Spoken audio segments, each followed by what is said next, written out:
Okay, hi. So, all right. So this is the second video. In the first video, we talked about the credentialing process in the build up to the NPTE. In this video, we'll talk about how to prepare for the dreaded NPTE. Okay. First of all, a lot of people pass the NPTE, so it's not something that cannot be done. It definitely does need a systematic planned approach. You have to have a timetable and a good idea. What worked for me is to move backwards from the date of your examination. So, say you have an exam in April, right? So, you want to keep the last 15 days. So mid-March onwards, you shouldn't have much to do. So that is your buffer time. There must be some topics or theories that you need to go through in those last few days, some unexpected subjects or stuff that you just completely forgot about during the preparation. Things come up and you want to save your time for that. Uh, and then you want the 15 days before that. So that would be the first 15 days of March to say for the two PEAT exams, one each week. And the month before that, you want to say for a variety of tests. So that's 2 months before your actual exam, you start taking all the tests. And the month before that, so I'm telling you what I did. You might want to tweak it according to your personal preferences or you know what you think needs more attention uh, according to your priorities. And so the last 2 months were for all the tests. Before that, I think around 15 days were for cardiovascular, 20 days were for neurology, 30 days were for orthopedic physical therapy, and around 10 days were for miscellaneous stuff. Okay, like electrotherapeutic and modalities and stuff like that. All right, now we come to the resources.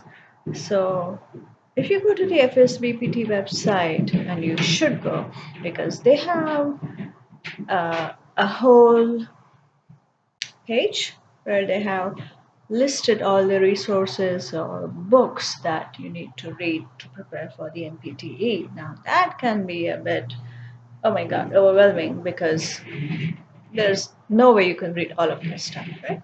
So you need to, like, the way we pick your battles, you need to pick your books. So I'll tell you what worked for me. I studied three main books. Okay, yeah, just three main books. I did Sullivan, Physical Rehabilitation. I did McGee, Orthopedic Evaluation, and I did Colby and Kistner and Colby.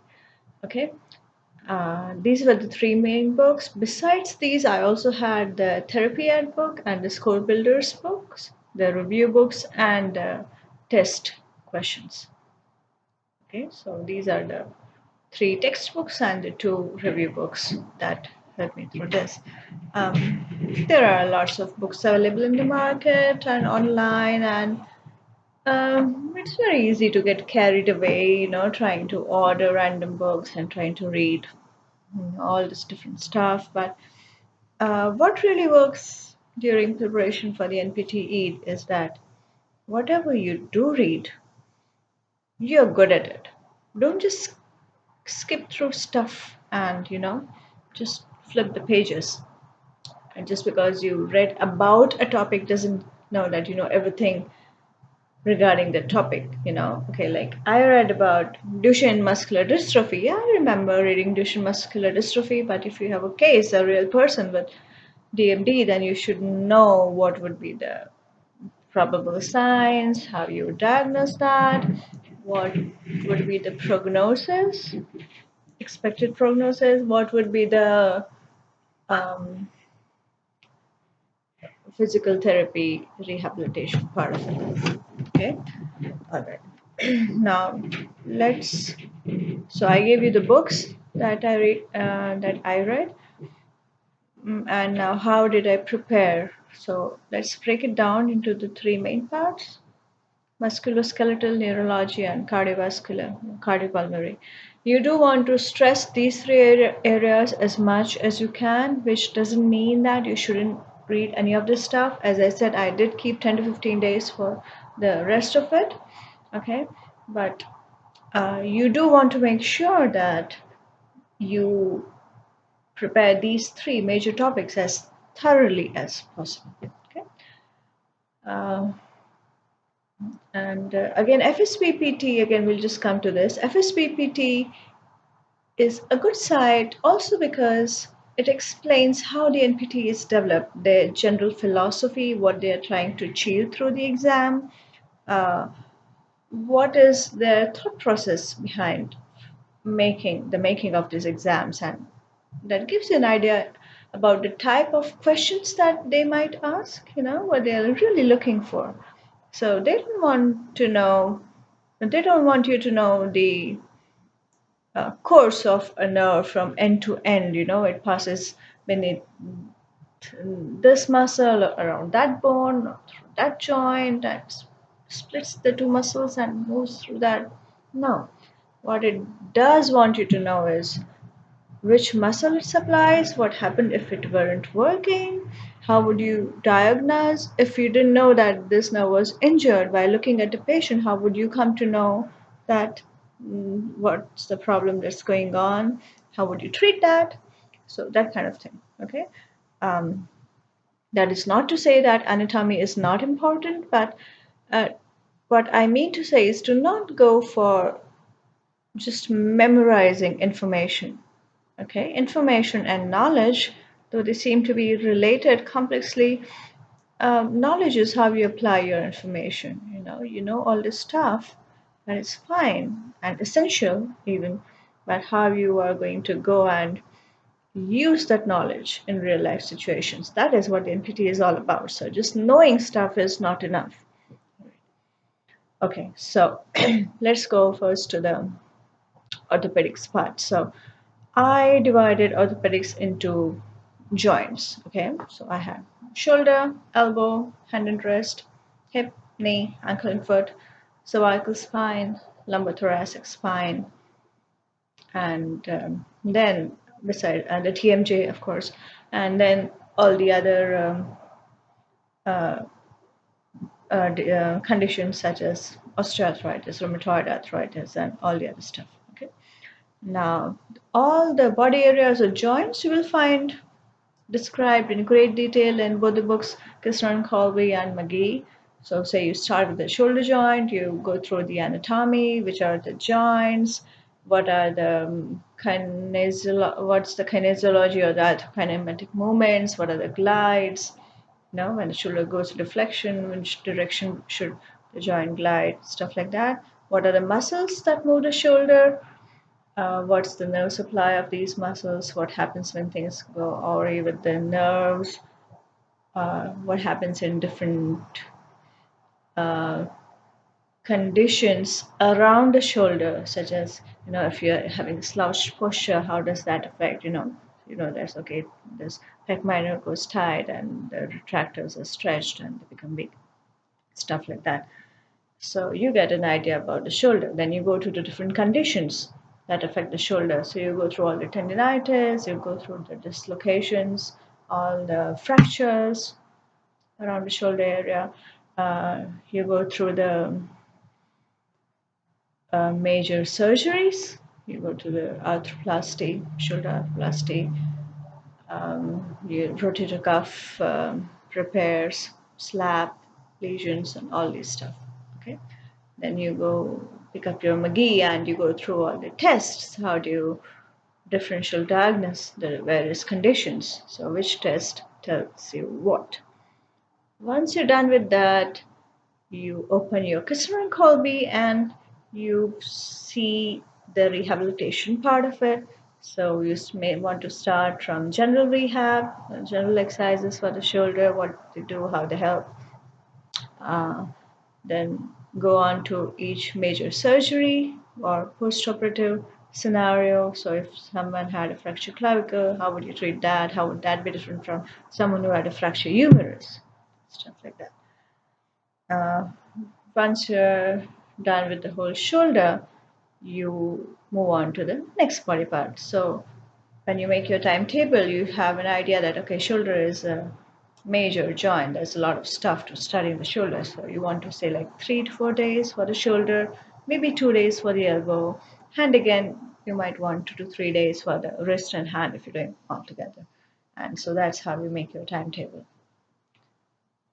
That is for the orthopedic physical therapy part. Okay. Then you go to the neuro. Great reference book for neurology for me was Sullivan. Sullivan was really like, the Bible for me. I really like that book, not only because of the scope of information it has, but also because of the way that information is presented. It reads more like a story to me, it appeals to my artistic sense. So you not only know stuff, but you also imbibe it and so wicked and sick to say, but you enjoy reading that. Okay, it's about people's problem, but yeah, it's really a well-written book and it helps you really understand stuff. It starts from the basic and that builds up gradually, layer by layer. So I like that. I like the way it presents stuff. So Sullivan, yeah, is a great book. You will find stroke, you'll find traumatic brain injuries, you'll find most of the neuro stuff in there. Um, Paraplegia, spinal cord injuries, all of that. Also the um, transfers and the rehab specific to neurological injuries. Uh, Also, it has in the initial part, it has some interesting topics on neural pathways and all the basic, sensory testing and stuff like that. So you might, yeah, it's a good read. The entire Sullivan, like, you open any page, chances are very high that you'll find something that is important for the NPTE. So, all right. And then also for, sorry, in neuro, some topics are not covered in Sullivan, such as cerebral palsy is not there. So that's where all the reference books or the review books come in handy. So therapy ad or score builders, you want to go through the neuro part and see what you have missed, which was not in Sullivan and is here. Okay, so you kind of move back and forth. When you're done with Sullivan, you open your review books and see what you have missed out on. Again, the FSBPT has the outline, the study content outline. So you might want to check off, the topics that you have already done, so you know if you're missing something. For the cardiopulmonary, again, I found Sullivan to be a great book. It starts with all the basic cardiac anatomy, physiology, goes on to explain the ECG and all the heart sounds and murmurs and everything in great detail. Same for the pulmonary physical therapy as well. So it has these two chapters, cardio and pulmonary. So both are great. You have burns, you have the lymphatic system, wound care. All of it is great in the Sullivan. So it almost covers everything. So I really don't think anything is left out. If you have studied that one book well, then you have really, you're prepared for the NPTE. Review books are great, but um, review books might work to help you memorize important stuff, but they won't really help you understand anything. They're not for understanding. They just tell you fact A and fact B, but they will not tell you how fact A is related to fact B. For that kind of explanation, you need a textbook like Sullivan. Okay, so you need to go beyond your review books. Review books alone are not enough for the exam. That being said, review books are important because, as I mentioned earlier, there might be some topics which are not here but in the content outline. So, the review books fill that gap in knowledge. So, you're sure that you don't miss out on any subjects because that's how review books are made based on the content outline. So, review books are sure to have everything that is in the content outline. So, if you've done a review book, you're safe, you've covered everything. Um, but it covers only the important points in each topic. So for a more in-depth review, you need the textbooks, right?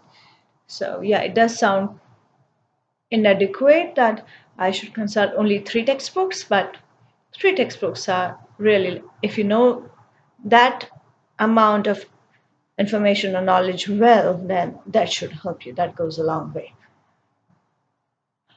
Now we come to the exams. Lots of exams and practice tests out there.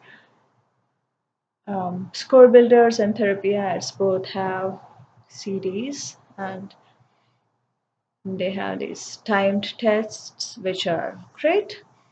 Very important after you've done the test. So I give myself at max two tests in a week. So after each test, I save 2 days just to go over the answers that I got wrong and also the ones that I got right and make sure that I got them right for the right reasons and I didn't mess up my reasons. And of course, what I got wrong, I go back to the topic, read the topic again, and see, where the gap in knowledge was and what I was missing and how the wrong answer is wrong and why it is wrong and what could be the right answer. And I heard this somewhere that for every wrong answer, you should also try to see how you can change the question to make the wrong answer the right answer. So if you have a question and option A, B, C, D, of which only option D is right, and option A, B, and C are wrong, then you should see what changes in the question would cause option A to be right. Then again, do the same thing with option B and option C. So, you thoroughly understand that question. Okay. Um, the there's another test online, the PT final exam. I did take that. That's also a great tool. It has different kinds of questions. So you do as many test exams as you can. That really helps build up that stamina for the exam. Try to do it in one sitting as you would do in an actual exam with minimum distractions. And finally, we come to the PEAT exams. These are provided by the FSBPT. They are real-time exams. And again, you want to do them in one sitting as you would do in a real test with only one break and sorry, two time breaks, right? Yeah, you have two breaks. Two breaks, and there's a retired PEAT and a practice form. The retired one correlates better with your real expected test scores. And you take them both, but again, just taking an exam is not enough. Never is. You need to find out what went wrong, why you got your answers wrong, and go into the analysis of it as deeply as you can. That will go a long way. And if you really think about why you got an answer wrong, it's going to be so ingrained in your memory that that concept is going to be crystal clear to you. Um, so let's see if I'm missing anything. Uh, Preparation for the NPTE in the weeks and months leading up to the exam. Also, um, try to focus on your weak points. Some people get intimidated by more complicated topics and they try to skip it all together and they're just like, oh, I just don't want to do this. This is just too complicated. Like that could go for anything. For me, the gate cycle was a complicated topic. I was like, oh my God, this is too much. But then you really break it down and go step by step. And really, if you do that, then over time it becomes so easy. And then, you have it helps build your confidence. And if I can do that, I can do anything else. All right. Yeah, I tried. This was a very long topic preparing for the NPT. There's a lot of stuff that needs to be said, but I'm trying to keep this, around 20 minutes. I do not want it to be a stretched out story.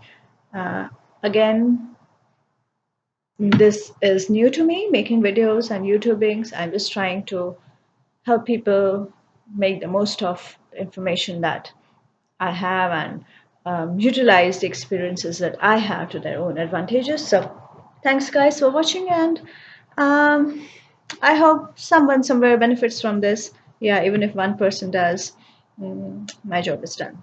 Thanks again for watching. Bye bye.